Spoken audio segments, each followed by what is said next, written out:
Watchers in the Fourth Dimension. Man, you better get yourself a castrato for this, because it's a little out of my range. This contract terminates with Swan. That's entertainment.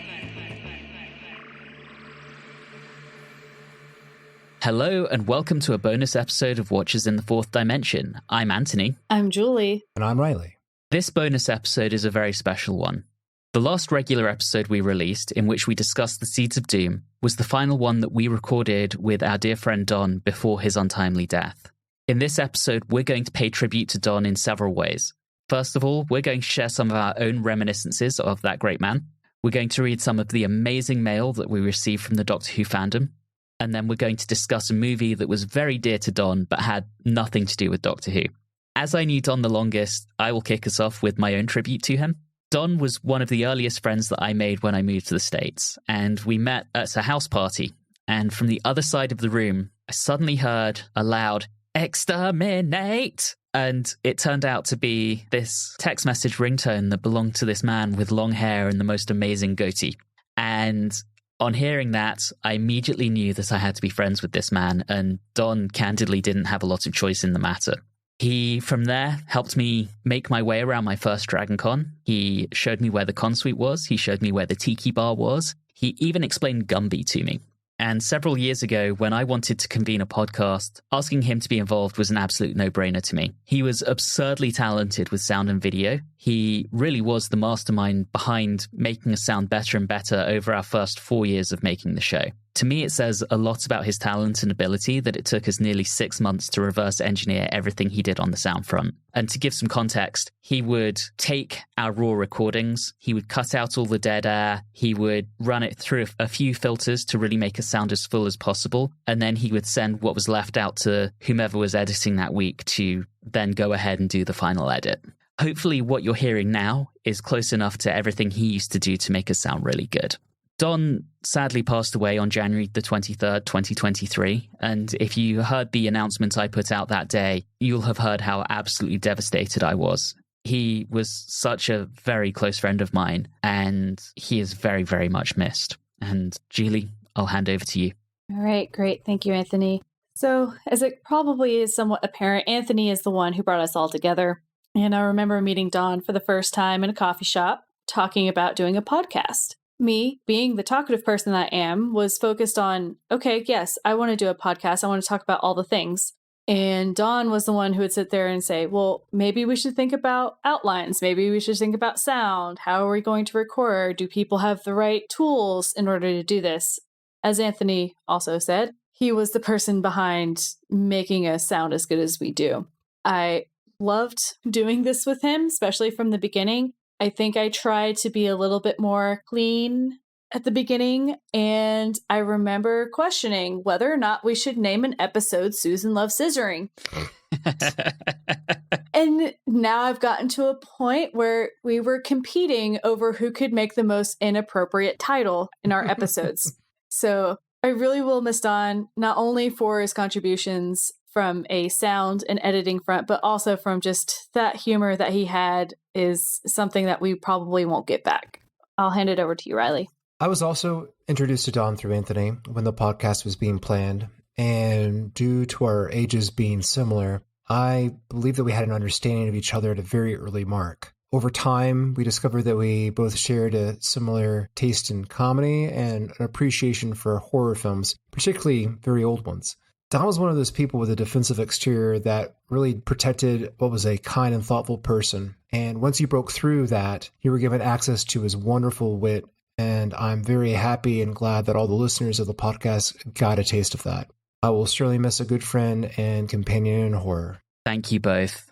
When we announced Don's passing, we were honestly absolutely floored by the amazing support that this fandom gave to us. And I think that really said a lot about how much people appreciated Don, his warm personality, his dry sense of humor, and the amazing insights that he had. He wasn't the most talkative of us, but when he had something to say, it was always very insightful and very cutting. We were so incredibly touched by all of your messages, and those messages really helped us during that difficult time. So what we wanted to do was highlight all of your support by reading the messages that all of you lovely people sent us.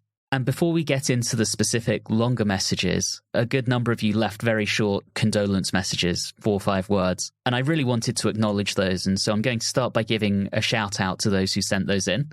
So this is a little bit of a list, but thank you to Adam Wright, Mike Faber, Mike Saville, Dave Jones, John Hart, Tad Davis, John S. Drew, Anthony Lee, Mark Dunstan, Neil Rhodes, Mike Larbus, Troy Hunter, Stephen Witkowski, John William Logie, Cy Hart, Michael Faulkner, Paul Arthur, the Running Down Corridors podcast, Chris Murray, Kat, also known as Citrine Dragonfly and formerly known as Blue Box Charm over on Instagram, Zinni Donovan, David Nordmeyer, Wayne Drury, the Discussing Who podcast, Ian Kay, and Greg Cool.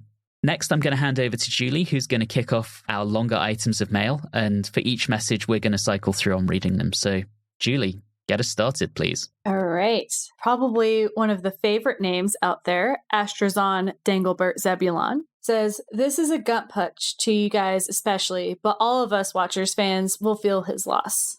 Yes, please thank you for that. Riley, before you jump in with the next one, I do want to say Don always loved the name Astrazon Danglebert Zebulon. I feel it's very appropriate that we kick off the longer condolences with that one. John Thomas Casey says, I don't want to believe it. This is terrible. I'm so sorry, guys. Don was a really good guy, and I always enjoyed the chats we had. I hadn't checked in for a while and had been meaning to do so for months.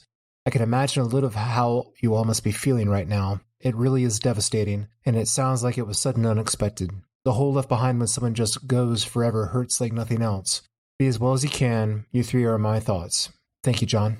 Next up, we heard from Lena McKee, and she said, I just heard about this. This is so sad, so unexpected. You start thinking of the hosts as friends, and it definitely is a loss felt deeply. My thoughts and prayers to everyone to find peace. Lena, thank you so much. Now from our unofficial watcher, Alan Seiler, I'm still in complete disbelief. I haven't known Don for very long, mostly just in the past year to year and a half. In that time, I've come to know him as a very funny, very caring, very intelligent, and very warm person. And yes, all of the varies. As a Watchers listener since the beginning, I've known his voice and personality for 4.5 years. I'm so thankful that I had the opportunity to get to know him as a friend. He will most definitely be missed. I guarantee that I will never again see or hear a reference to Zed cars without thinking of him. Accurate. My most sincere condolences to my friends in the Watchers crew. I love you all. We love you too, Alan. Yes, Alan. Paul Dovey says, what a terrible shock. I'm so sorry for your loss. Since discovering your podcast, I have thought of all of you as virtual friends. Don's take on things often made me laugh out loud, and my thoughts are with you all. Thank you, Paul. We all laughed out loud. Yep. Oh, yes, often. Our next message came from Nathan Laws, and before I read it, I do want to give a shout out to Nathan. He has been listening effectively since the beginning and generally providing his feedback on almost every episode. And while we may not always agree with each other, we certainly have a lot of respect for Nathan and value his input. So Nathan said, as I mentioned on Anthony's personal feed, I'm very, very sorry to hear this. It's a shock because even though I didn't know Don aside from his contributions to this show, you get used to hearing a particular voice and you expect to just keep on hearing it. I always appreciated Don's point of view on things, and I think he was the watcher I probably agreed with the most often. He will definitely be missed. I do hope that eventually you guys find your way towards releasing any episodes he recorded prior to this. I get that that can be hard, but at the same time it would be nice to hear him again. I realize that may be some time away before it's even an option. I hope that you all are doing as well as you can during this difficult time, and my heart goes out to you all. Nathan, thank you so much. That was a really nice message, and by the time you're hearing this, Don's final 2 episodes will have gone out, and you're right, it was very tough for us to edit those, but we felt that he would have wanted those out. We certainly felt like it was important to really celebrate Don that way as well, so appreciate your thoughts there.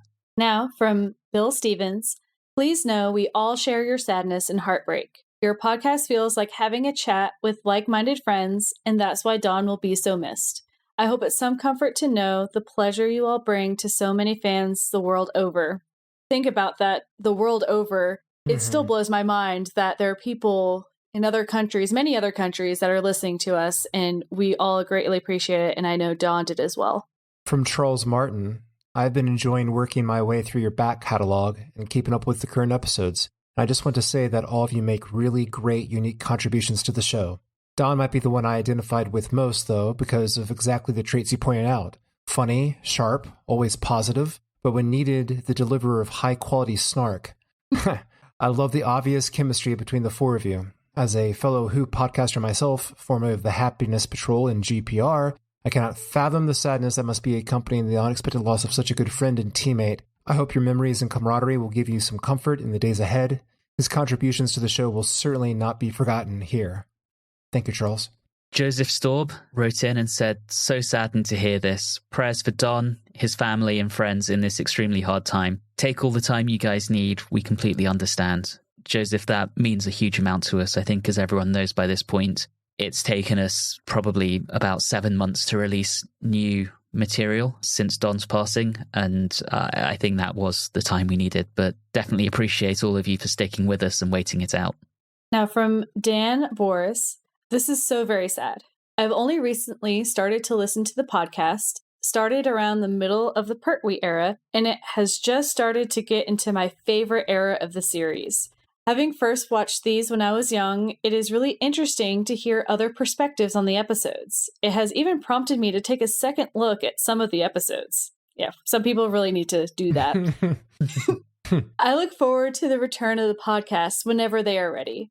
It will never be the same without Don, nor should it be, but I am sure the listeners will continue to enjoy in whatever form it takes. To paraphrase Peter Davidson's Doctor, Braveheart podcast team. Thank you so much. From Mark Russell, I never met Don, but I still feel the gut punch of his passing. I've spent many a happy hours listening to his pithy comments and funny takes on the podcast. I will miss his voice. I know I will because, and this is just me speaking, not Mark, but Don had a beautiful, buttery, perfect voice for audio. Yes. Anyway, that was my introduction. But back to Mark, I will smile when I think of him and still laugh when I re-listen and remember the podcast. Condolences to all who knew and loved him. Thank you, Mark. On that note, just on Don's voice, at times there was a reminiscence of Nick Offerman in there. Oh, definitely. Definitely. Yeah. Mm-hmm. Yep. I was watching The Great North and was like, wait, Nick Offerman kind of sounds like Don, so could just listen to Nick Offerman and pretend it's Don.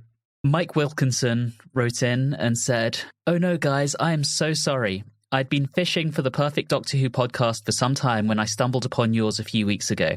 It really is the perfect mix of information, fun, and relatable personalities. I just decided to look for your online presence and thank you for the great job and let you know that I'm all in. This was the first post I saw. I'm only a few seasons in, but you guys all mesh so amazingly. I certainly hope that you guys stick together and continue, but we are all here for you and sending positivity no matter what. Mike, thank you, and hopefully now that we're back, you are back listening to us again. From Jessica Grimwood. Oh my goodness, I'm so sorry to hear this. My heart goes out to you all and to his loved ones. He will be sorely missed. Yes, he will. Thank you so much, Jessica. From John Michael Helmer, I am so sorry for your loss. His reviews are always a pleasure to listen to. Take your time and remember him as we will, always in the fourth dimension. Thank you, John. I like that, always in the fourth dimension. That's good. It is. We might steal that, John. Peter J. Kane, short but sweet, said, this is terrible, shocking news. My condolences to Anthony, Julie, Riley, and all of Don's family and friends. Thank you, Peter. I got another great name that we like to come across in our podcast, and that's Beardo Beatnik. We all lost a friend today. Just hadn't had the chance to meet him yet. His wit and charm is torn from the world that sorely needed more of his caliber. And you are absolutely right. If we had more Dons in the world, it might be a stranger place, but it would be a better place. Stranger place in a really good way. Yes. And a funnier place. From the Whovian gal, also known as Naomi, I am so sorry for your loss. Don was so amazingly kind and a wonderful soul. He will be missed, and my thoughts are with all of you. Thank you, Naomi. And before we move on, Naomi was on the show at one point, and it was Don who actually suggested that we bring her on, and she was great, and that was a fantastic call from Don. Yes. Naomi, Don thought very highly of you, and we really appreciate you writing in. From Kasturbarusa over on Instagram, also known as Malcolm. I'm so sorry for your loss. This is so unexpected and I can't believe it. I always enjoyed his humorous quips and interesting opinions that he gave on whatever was being discussed. He always had some interesting connection to add to the podcast, which I love to hear about and investigate further. He will be missed. Malcolm, thank you so much. Okay, from Austin Patterson. I'm so sorry, guys. Please take all the time you need. You always have friends in the community if you need anything. We all appreciate it. I know 6 months is a long time for us to get our feet back, but we're looking forward to giving you guys some new content again. From Kevin Gale, I'm so sorry for you all and anyone who knew him that loved him. What a terrible loss. He was definitely always something to look forward to. And for us too, I mean, just to hear what he would have to say, and we got his quips before anyone else. So thank you, Kevin. Yeah, I definitely think we're slightly less funny without Don. Yes, definitely. Tim Barron says, I am so sorry to hear this. I never met Don, but I felt I knew him through your wonderful podcast. Such wit, such warmth, such a loss. Thoughts and prayers with you all. Tim, couldn't agree with you more. It's definitely coming across from a lot of this feedback that a lot of people really felt that they got to know him and definitely appreciated his wit and his general personality. So thank you and agreed. Now from Dave Columbus. I had just cleared up some personal issues in life and was catching up on podcasts I missed. Then I heard the news. So sorry for this. His sharp wit and wealth of knowledge of the show will be missed. Yes, you are absolutely right. That wit, none of us have it. Agreed.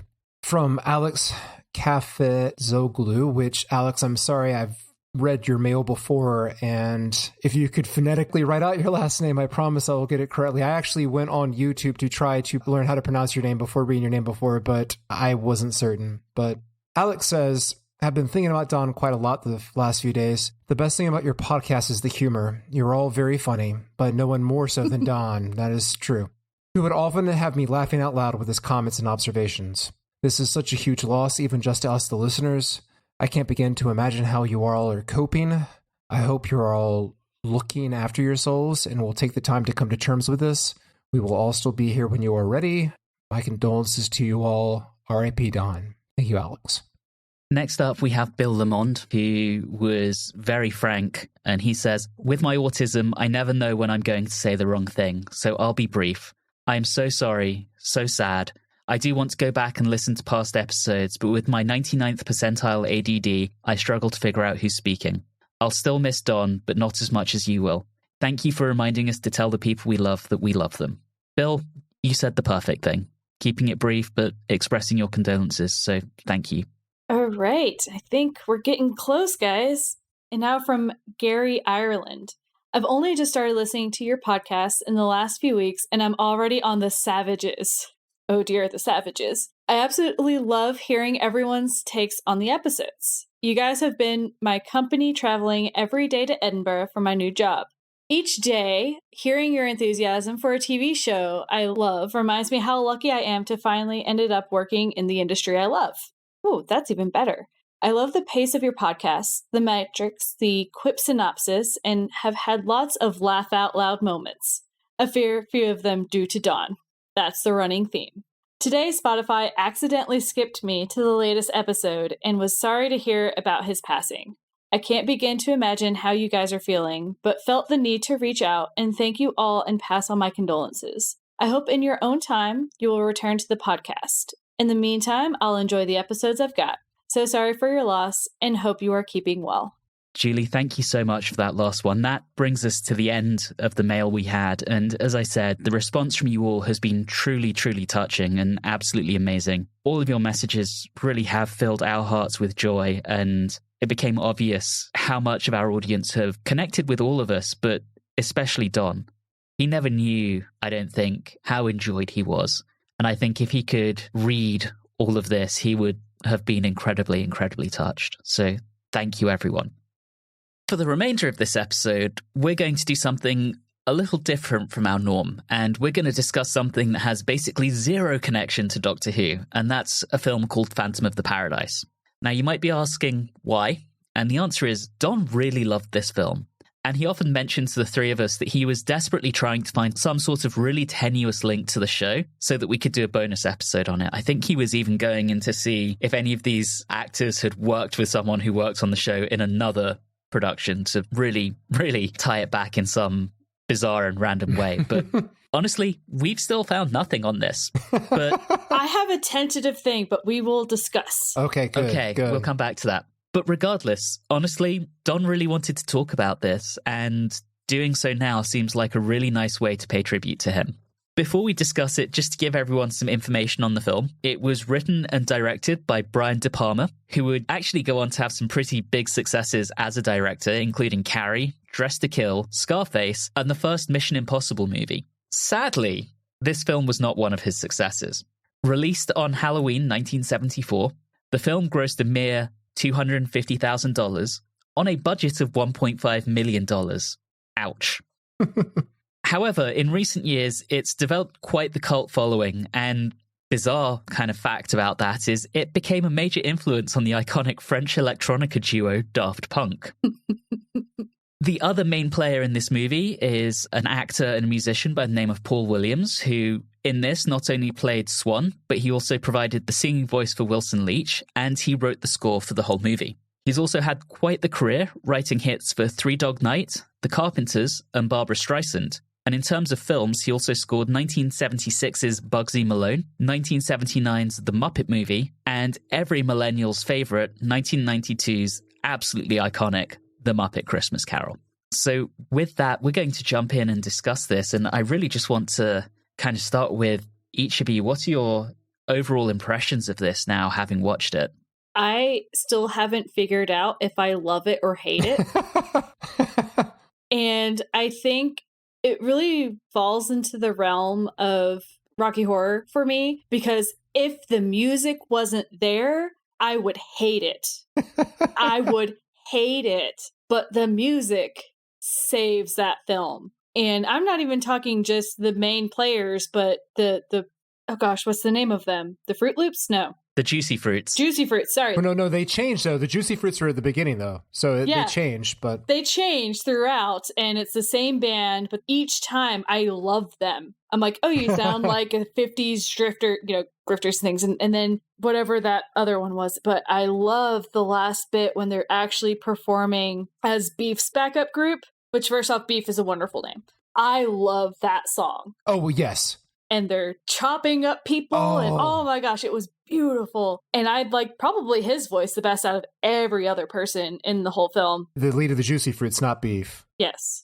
So yes, it's a love, but almost hate, and the music saves it. All right, this is one of those films, and I don't know, truly a film of its time. It's 1974, and I will go ahead and tell you I was born in 1979, so a lot of the 70s still kind of drifted into my early years, and I remember Paul Williams being like a big deal. Like, he was on The Love Boat when I was growing up. He had like special guest appearances on The Tonight Show all the time. He was just this very little person who, for some reason, like, was just cool and everybody loved him. And I had always heard about this movie because I know Brian De Palma, because he also had done some, as Anthony mentioned, some very good films, and particularly horror films. And I've always had this movie because I had a encyclopedia, a really cheap paperback that just listed a lot of cult films, and this was on there. And I saw this is De Palma, this is Paul Williams. I got to get to this, and I'm so glad that I finally got to see it. And at first, it kind of took me a second to get like a feel, and then it just was like, this feels so very real 70s, not like the 70s you get sold like Everything's Disco. This has got this real 70s kind of feel and vibe to it that's really nice, and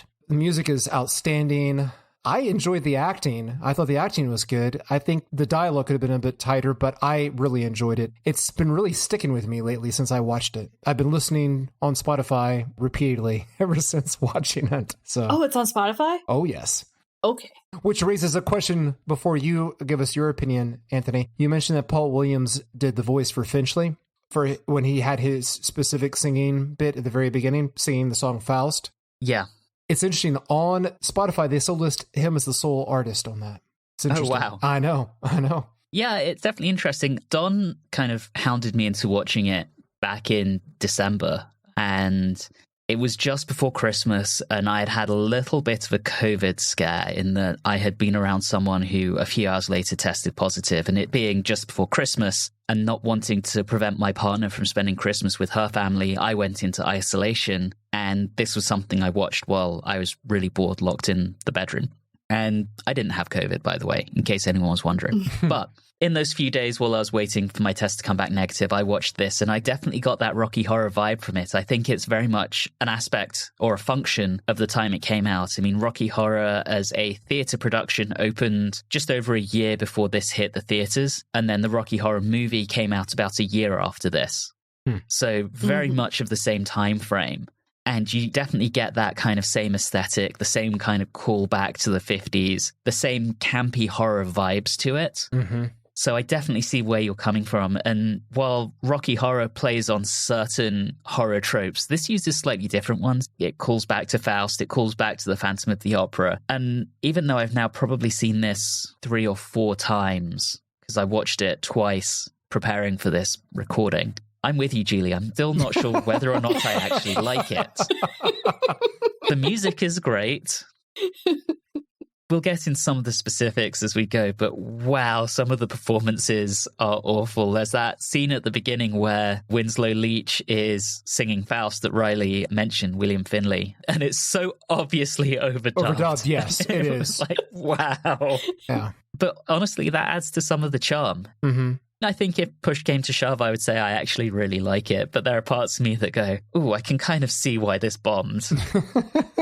You have to just embrace the camp and embrace some of the badness. Yeah. And just, it's fine.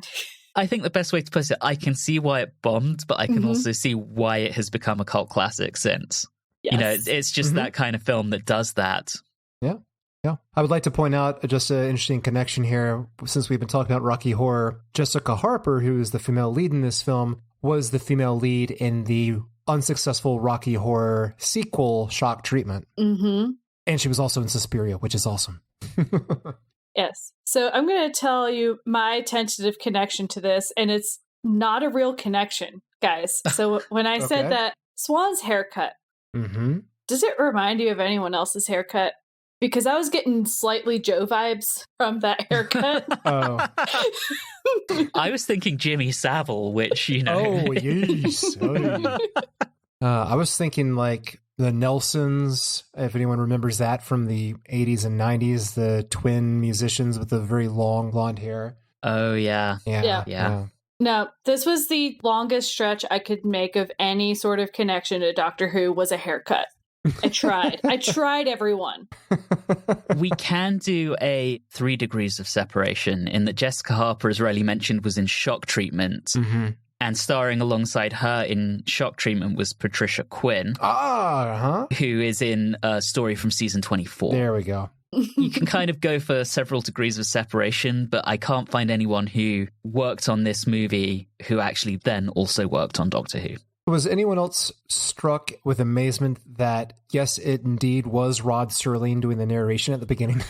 I'd seen it on IMDb, so I wasn't shocked. I was not prepared for that. I was like, wow, they got Rod Serling. That's amazing.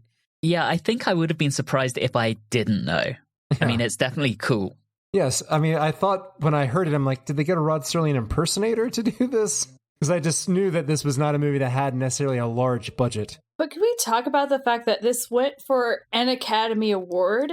It was only in the music, but it went up for an Academy Award, guys. The Academy, they don't care if they'll take it just for the song. I mean, there's been some not great films that have been put up there just for the song. So, and also it's Paul Williams. I mean, the guy's amazing. The guy is amazing. I was looking at the specific Three Dog Night songs that he does, and I'm like, I get it.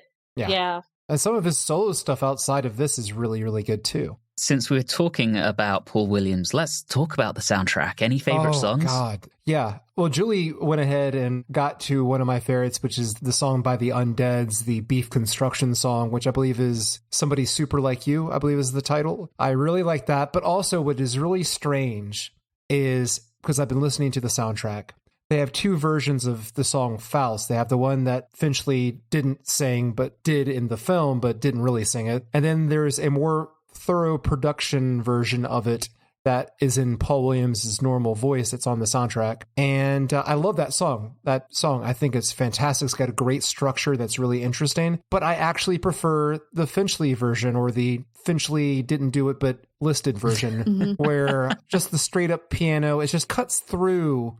That's the thing and I'm sorry to just be on a ramble here, but I want to point out, after listening to the music, how every couple songs felt specifically, particularly when they're done by the Juicy Fruits or the Undeads or whichever version of the Juicy Fruits you want to put up there, are poking fun at a certain genre of music. Absolutely. And then when you hear all that and how kind of like all this sarcasm behind it and dry wit behind it, when you hear William Finchley's just piano version of Faust, it just cuts through and just becomes so honest and true. And I don't know, I find that really attractive in that song. And that's why I really, really like it. I love that opening track by the Juicy Fruits.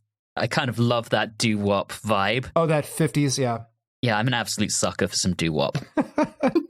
But to your point, Riley, I think that first Faust that's sung by Winslow, it's in such contrast to the doo-wop. You know, everything has that 1950s vibe, and then there's this beautiful piano piece that's got this really nice vocal line to it, and it just doesn't quite mesh, and it sticks out. Right. And that's obviously very deliberate. Right. Nothing else comes across as so sincere as that. Because what do we have after that? We have the hilarious Beach Boys ripoff called Upholstery, which... By the Beach Bums. The Beach Bums, which has the hilarious line, "A good carburetor is what life is all about."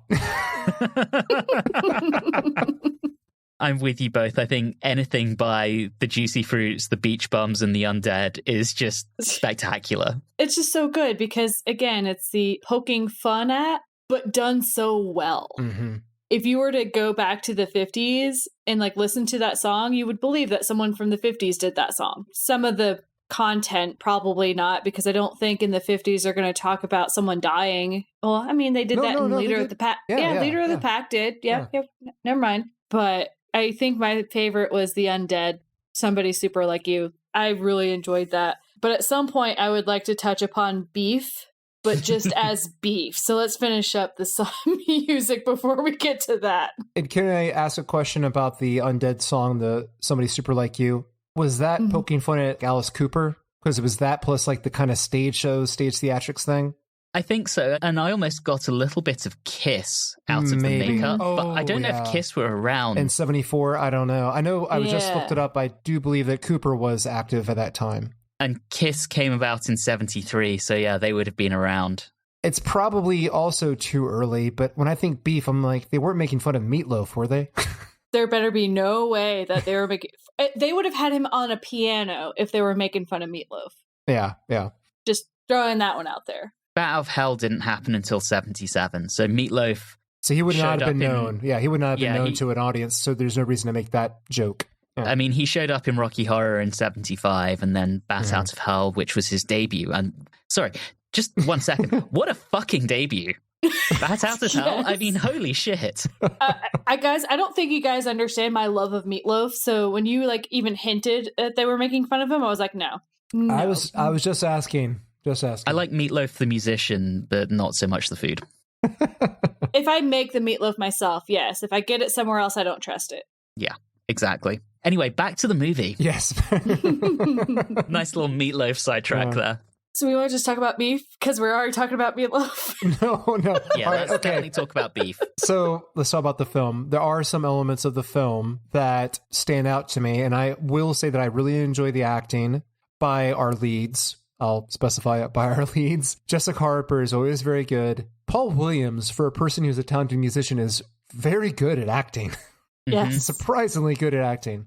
And our lead, also very, very good. I want to point out that one thing that tickled me was, since this is an early Brian De Palma film, in the scene where the Beach Bums get blown up, notice the use of the split screen. That is Brian De Palma's thing. You watch any Brian De Palma film, you're going to eventually get a split screen, and it was done most famously in the climactic scene of Carrie. That's the one that everyone thinks of. Yeah. But he always does that with his films, and that's just something he loves doing. And when I saw that, I was like, oh, yep, this is a Brian De Palma movie. There you go. All right, so Beef. Beef. For a character whose name is kind of macho, and his look is kind of macho. Kinda. He's very camp. Very yes. camp. I find it an interesting character, especially watching it twice, because when you look at it on the surface, he's a very shallow character. He's very one note to a certain degree and everything like that. He's a diva. He's a diva, but when he goes to leave after Leech goes after him and he's going to leave and he has the interaction with the manager, I thought that was brilliant. That little interaction, for some reason, I was just like, that was wonderfully acted. It was a turn of his character that you weren't expecting to see, and I just really enjoyed how that went. Yes, I was a little concerned at first when Beef was brought in. I'm like, he's introduced as like this big guy, he's a big deal. He's introduced via coffin at the airport scene. Like, okay, here we go. And then I saw what they were doing, and then I said, okay, all right, we're going to do this for humor. All right. And I was really wondering, because I know this film is very much loved as a cult favorite, and I was wondering, like, there must be more to it. And I think Julie called it out correctly. At first, you're thinking it's just going to be a one-note kind of like comedic character that might be a little not so great nowadays, but no, he actually does have depth. He really does like show himself, and it's a great character turn in that scene where you're like, okay, so you're not a joke, you're a real person. I think Garrett Graham, who played him, did a great job. And I've seen him in a few other things. I mean, he was in National Lampoon's Class Reunion, he was in an episode of Star Trek Voyager, and he was a regular on The Critic as well. He did one of the voices on that. And I'm not really surprised that he was really good, knowing who he is, but I think that they got some good performers in this movie, and he's one of them. I liked Jessica Harper, except for her dancing. Okay, I'm so glad you said that, because Jessica Harper, I really do love her, but I never knew how much Jessica Harper dancing I needed in my life. Because she has this delightful drank too much at a wedding reception wine act thing going on that is just amazing. That's exactly what it is. It's drank too much at a wedding and hitting that dance floor. Oh my God. And the best thing is in her audition scene, she like just dances herself off the stage. And then it just comes right back on. But Phoenix, her character, I'm a little confused by something. I felt like the twist with her happened a bit too quick. She seems very reticent. We have that very uncomfortable audition scene where she meets Leech. And then she has her audition scenes like, okay, she's getting it because she's really good at singing. And then she fills in for Beef. And immediately she's completely turned. Like Swan's got her eaten out of his hand. Immediately. There's no inner conflict here. She's just all in. And I feel like that was kind of a disservice to the character. I mean, she seems so very aware of things and has a good morality, and you never get to see her struggle with it. I can kind of headcanon that away, and it's the influence of the devil. Right. But you shouldn't have to do that. That's the thing. Is Swan the devil, or is he a person who has sold his soul to the devil in, like, I guess, franchising? I think he's franchising. Okay. That's definitely what it felt like. I kind of agree with you, Riley. They wouldn't even have to add that much. They could have added 5 minutes, maybe, to put in something to make that seem possible. Or, have like a scene where she gets confronted by the devil, right? So I agree with you. I think that turn was a bit much, especially given how she refused that other audition because she refused to sleep with whatever guy that was. But we never actually talked about Swan. The bathtub scene, that right there, we talk about how much we love the scene with the undead scene, the song for Beef. I think the best scene to me is both how it's shot and how it's acted is the bathtub scene of Swan selling his soul. I thought that had a wonderful undercurrent of being very disturbing without it being too obvious. It was very subtle in that, and I really enjoyed that element of it. Do you think that he was effectively meant to be Phil Spector?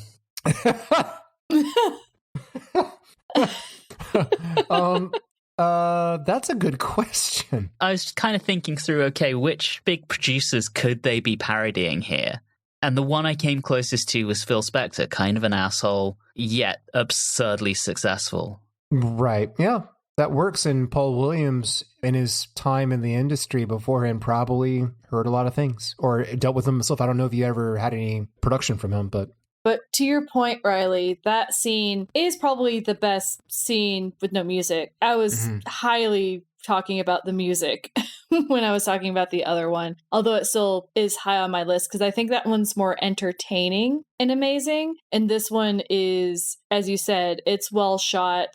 It's kind of doing a dual screen, except not just side by side. And they do a very good job of actually making it look reflective. And I like how the light changes and everything. Yeah, it's really well done. Yes, agreed. That really struck me, and that right there is when I was also hit with the fact that Paul Williams is really good at acting. Yes.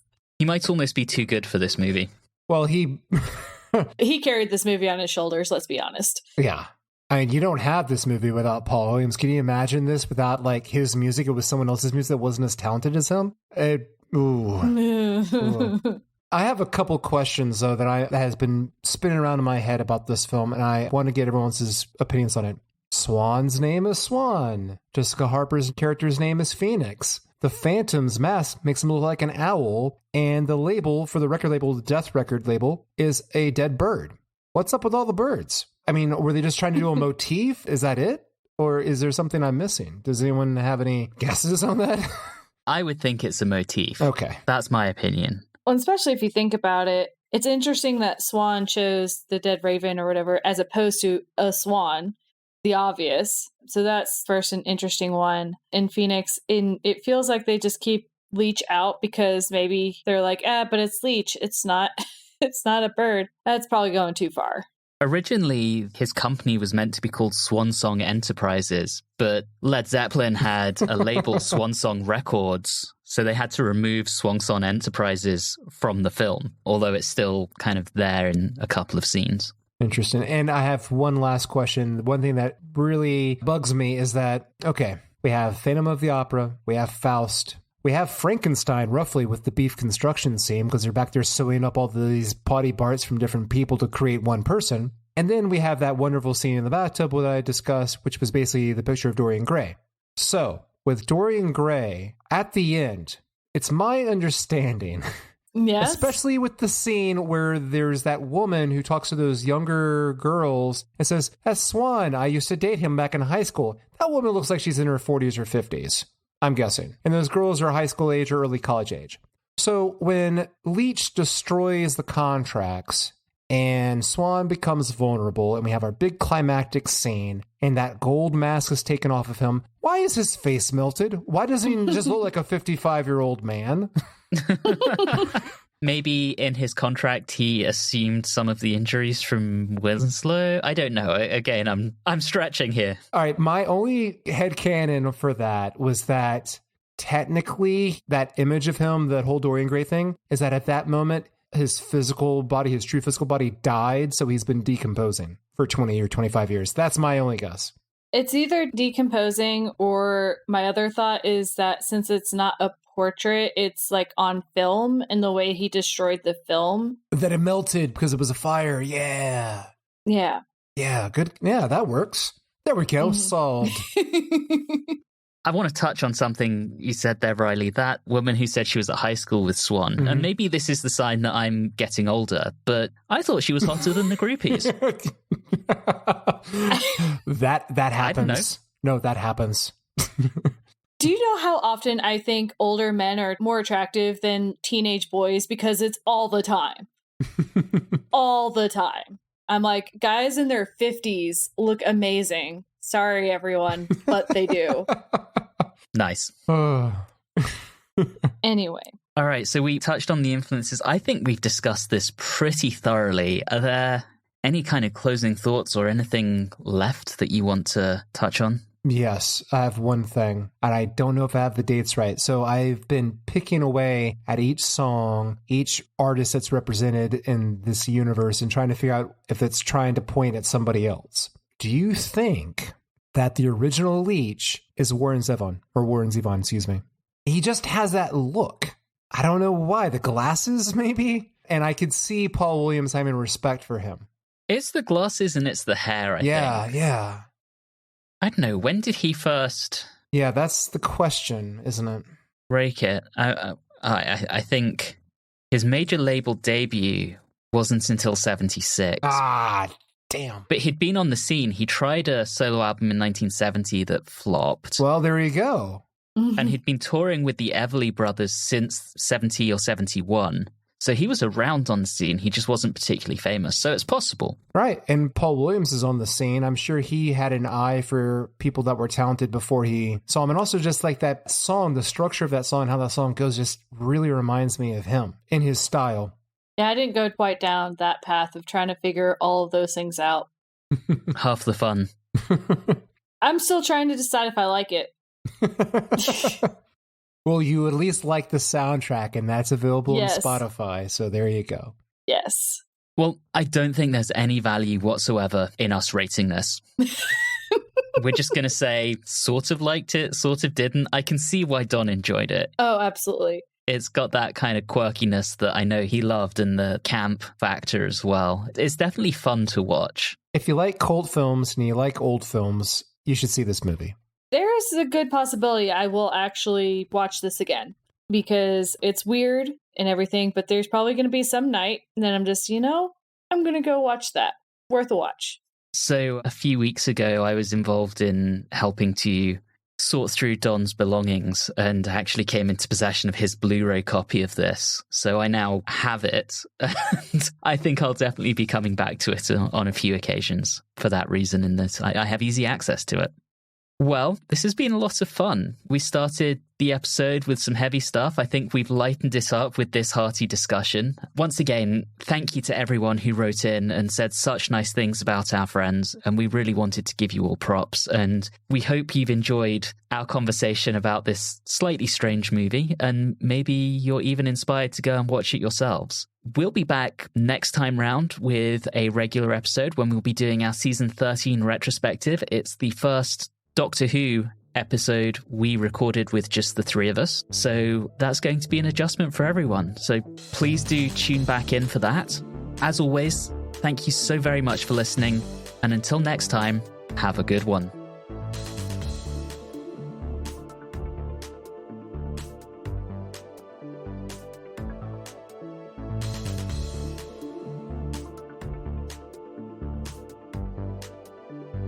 You have been listening to Watchers in the Fourth Dimension with Julie Philippek, Riley Schreck, and myself, Anthony Williams. This bonus episode, A Good Carburetor is What Life is All About, was recorded on Wednesday the 9th of August 2023. If this is your first time listening in, all of our previous episodes are available through your favourite podcasting app. You can also interact with us on Facebook, Instagram, and Twitter at @Watchers4D, and you can also email us at watchers4d@gmail.com. If you're enjoying the show, please do subscribe and leave us a review or rating on your favourite podcasting app. All of those things really do help the show. And always remember, we love you all. Thank you for being part of the amazing community around this show. Okay, guys, I need a second. Yeah, same That's here. okay. Yep. Oh, man. That last one just kind of like wrapped everything up nicely. It did. That's kind of why I put it last. Yeah, I get it. Okay, I'm ready to go again. Okay. All right.